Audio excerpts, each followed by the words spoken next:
Who planned this? Who pulled the trigger? And who wanted Charlie Kirk silenced forever? Charlie was the best of America, and the monster who attacked him was attacking our whole country. Silence. Great. We shouldn't even have to say these words, but they're real. Charlie Kirk is dead, gunned down on stage at Utah Valley University. This isn't just a news alert, it's a gut punch. A wife widowed, children robbed of their father, a family shattered forever. Donald Trump's words weren't politics, they were pain. Charlie, we love you. For once, it wasn't a campaign line. It was a raw cry from a nation watching a man ripped from his family. I love you. I love you too. To Charlie's family, his friends, his supporters, our hearts break with yours. No headline, no soundbite can fill the silence he leaves behind. But grief can't smother the questions clawing their way out. Who planned this? Who pulled the trigger? And who wanted Charlie Kirk silenced forever? Do you know how many mass shooters there have been in America over the last 10 years? Counting or not counting gang violence? Great. That sound the instant Charlie Kirk fell, a sniper's bullet. Marines say one perfect shot isn't luck, it's execution. I believe a bullet came either from the front or from slightly to his right. And it came in at a low enough angle that, you see, the shooter had to position himself higher up so he didn't hit the crowd, but he couldn't be up so high that the awning that Charlie was sitting under you have to be able to see your target. So if he was up too high, he wouldn't have been able to see through the awning to be able to hit Charlie. But if he was too low, he would have hit somebody in the crowd and not be able to hit his target. So I believe he was in a narrow window vertically, elevated up slightly, above the crowd, but below the awning level, so he could get a good sight on his target.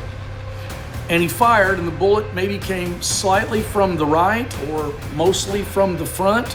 Not exactly sure of the exact position, but I believe a bullet struck a plate in his, I believe he might have been wearing hard body armor. And it may have struck here, which made his shirt flutter, and then the bullet ricocheted off the plate and went through the left side of his neck. This wasn't random. This was geometry, training, and calculation. Critics warned only a skilled assassin could fire a fatal shooting of Charlie Kirk in front of thousands and escape. He knew the schedule. Minutes before the murder of Charlie Kirk, Kirk had posted on X, "We are so back." Utah Valley University is fired up. Analysts flagged that as proof the sniper tracked his every move. You don't climb a rooftop, line up the stage, and nail a single shot without prior recon. This was a planned execution. Former Utah Congressman Jason Chaffetz, who was there with his family, watched it all unfold from just feet away. He later told Fox News that the shots seemed to come from close range, right from the front of the stage, despite a handful of security guards milling around. Quote, "He fell back to his left, everybody hit the deck, everybody was screaming, then everybody was running," end quote. Chaffetz pointed out the glaring security lapses. If even Jason Chaffetz, standing feet away, calls out gaping security failures, what does that say? No bag checks, barely any police. And in the middle of that chaos, the killer slipped away. First reports showed police hauling off an elderly man, ranting about his rights. But hours later, Utah Valley University admitted no real suspect was in custody. CNN highlighted the confusion. Was this a lone wolf radicalized online or part of something bigger? Ask yourself, amateurs don't slip past campus security and FBI dragnet. Professionals do. An assassin tried to silence him with a bullet, but he failed because together we will ensure that his voice, his message, and his legacy will live on for countless generations to come. Today, because of this heinous act, Charlie's voice has become bigger and grander than ever before, and it's not even close. May God bless his memory. May God watch over his family. And may God bless the United States of America. Thank you. The Trump React wasn't just a Trump comment, it was a gut punch. The former president lost an ally, millions lost a voice, and America lost its innocence. Even Gavin Newsom, one of Kirk's fiercest critics, condemned the murder of Charlie Kirk as disgusting, vile, reprehensible. When your enemies mourn your Charlie Kirk death, the signal is clear.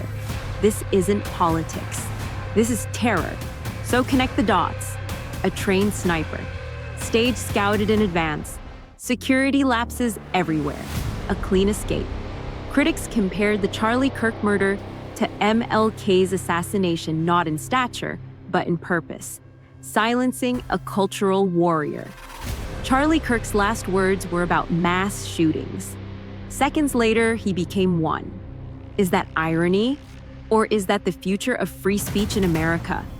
If you believe in justice, if you believe political violence has no place in America, share this video. Demand truth, demand accountability.